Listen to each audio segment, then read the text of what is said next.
pinupulsuhan naman ng GMA News sa mga residente na gumagamit ng prepaid kuryente. Ang tanong kasi, hindi naman kaya mag-brown out sa bahay ng mga gumagamit ito sakaling maubusan ng load? At ano kaya ang reaksyon ng Meralco sa contempt charges na inihain ng Makabayan Block ng Kamara sa Korte Suprema? Alamin po natin yan mula naman sa ating kasamang si Susan Enriquez. Susan? Connie, ang tanong kung magkakaroon ng brownout yung mga gagamit ng prepaid na kuryente. Kasi i-remind ka daw ng Meralco na malapit na maubos yung iyong load, kaya pwede ka na magpa-load ulit. So, andito tayo sa isang bahay dito sa Barangay San Juan, sa Taytay Rizal, na gumagamit ng prepaid na kuryente. Meron siyang dalawang electric fan, dalawang TV set, dalawang fluorescent lamp, at isang washing machine.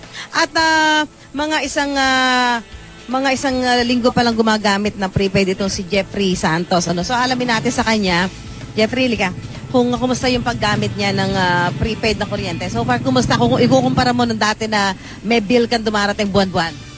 Mas matipid ngayon kasi namomonitor mo yung paggamit mo.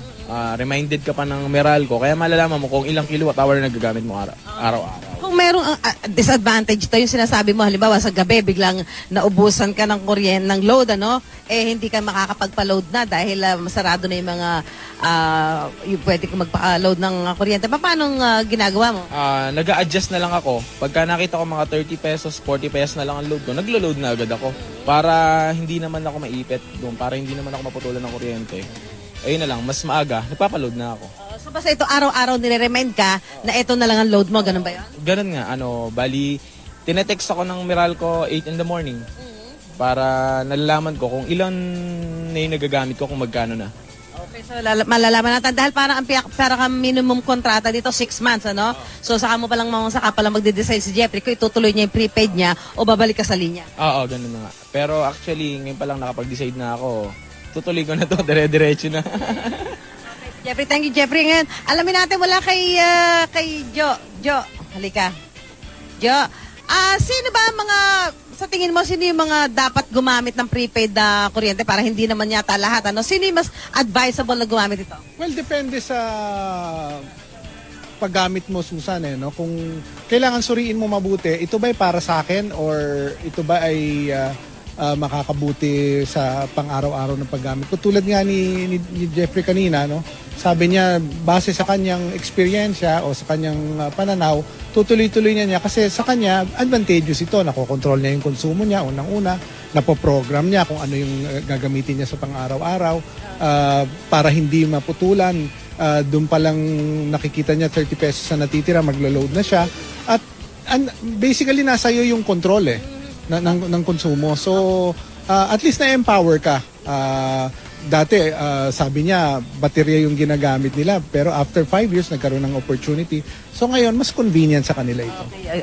Punta naman tayo sa ibang issue, Jo. Nagsampa ng contempt charges sa inyo yung Makabayan Block dahil doon sa parang sinuway ninyo, yung utos tungkol doon sa mga deferred payment na yan. Ano ba masasabi niyo dito na Meralco? Well, yung deferred payment na line item, hindi yan kasama doon sa total amount due na ngayong buwan ng Marso. Doon naman sa mga customers Susan, na inadvertently na bayaran nila last month yung naturang halaga, 37,000 out of our 5.3 million customers, ibinalik na yan ngayong Marso. And we have complied with the TRO of the Supreme Court in good faith.